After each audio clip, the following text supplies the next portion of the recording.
Imagine this. You're walking across the frozen Arctic. Nothing but snow, freezing wind, and complete silence. Then suddenly, you find a human skeleton. A few steps later, another one. Then an abandoned boat. Inside are rifles, clothes, even heavy silver dinnerware. But the people are gone. Why would desperate men carry silver instead of the supplies that could have saved their lives? That discovery marked the beginning of one of history's greatest mysteries. Even today, nearly 180 years later, no one knows exactly what happened to all 129 men of the Franklin expedition. How could Britain's best prepared Arctic mission simply disappear? Why did two powerful ships never return home? And what forced experienced sailors to abandon them and walk into the frozen wilderness? To answer those questions, we have to go back to 1845. Britain was determined to find the legendary Northwest Passage, a sea route through the Arctic that could change global trade forever. For the mission, two specially reinforced ships were chosen, HMS Erebus and HMS Terror. They carried steam engines, strengthened hulls, and enough food to last nearly 3 years. On paper, failure seemed almost impossible. On May 19, 1845, the expedition left England with 129 men on board. Crowds gathered to watch them sail away. Families waved goodbye. No one knew they would never see them again. A few months later, whaling ships spotted the expedition near Greenland. Everything looked normal. The crews appeared calm. The ships showed no signs of trouble. It was the last confirmed sighting. After that, silence. The Franklin expedition had vanished, and when search teams finally uncovered the first clues years later, they realized the real mystery was only beginning. Years passed, then decades. There was still no trace of the Franklin expedition. The British government launched one search mission after another. At first, everyone believed the ships had simply become trapped in the ice and that the crew might still be alive. But every expedition returned with almost no answers.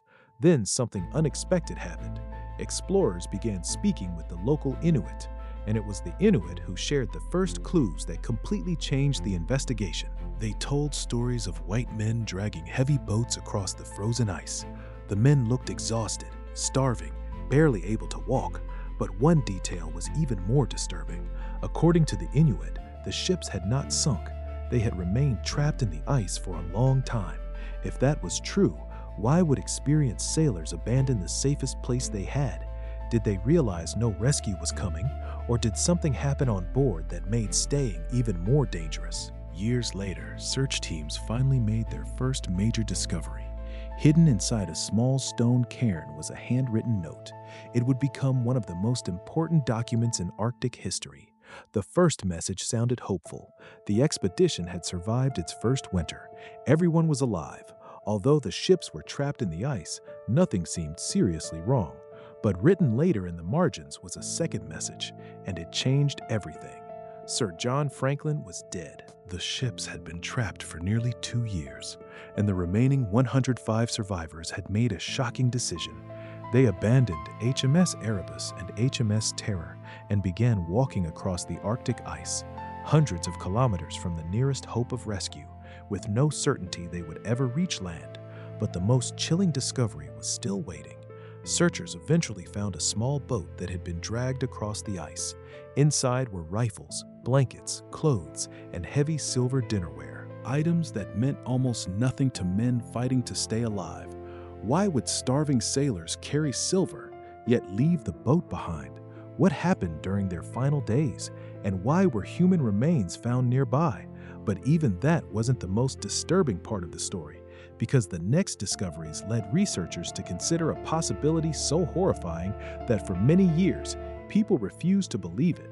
But the evidence pointed to something almost impossible. A discovery that would forever change the way historians viewed the Franklin expedition.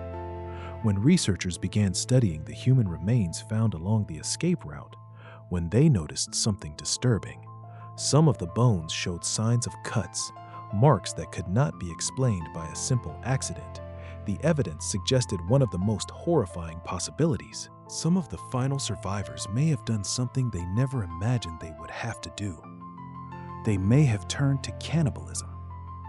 The idea was shocking.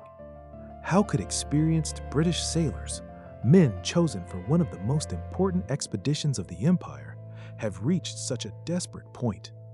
But the Arctic does not forgive mistakes. It is a place where freezing temperatures can kill within hours, where hunger slowly destroys the human body, and where even the strongest people can be pushed beyond their limits.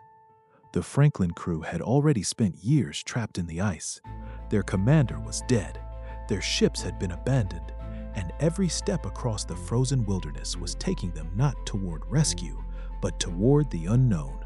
But there was another mystery. Perhaps the problems had started long before they left their ships.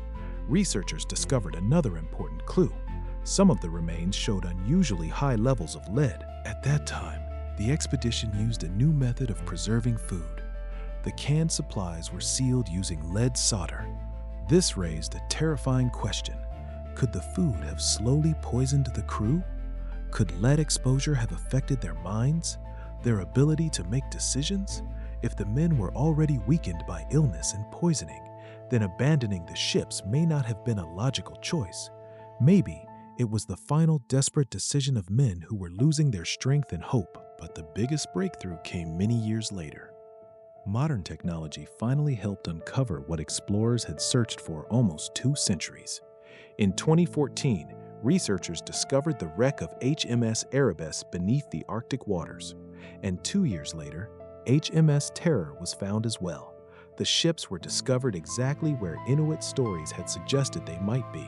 The discovery changed everything. For the first time in nearly 170 years, researchers could finally examine the ships that carried the last chapter of the Franklin expedition.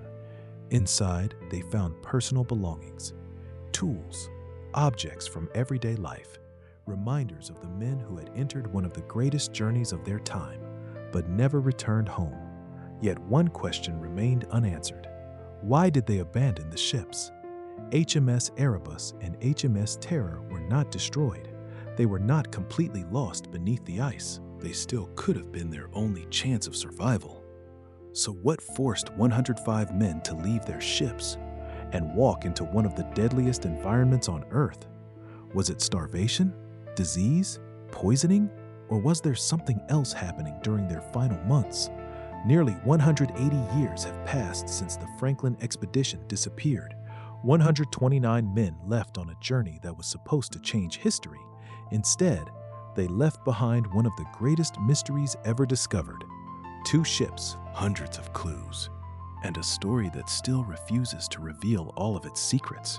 Because sometimes the most terrifying stories are not the ones where people disappear without a trace. They are the ones where we find pieces of the truth, but still don't know the full story.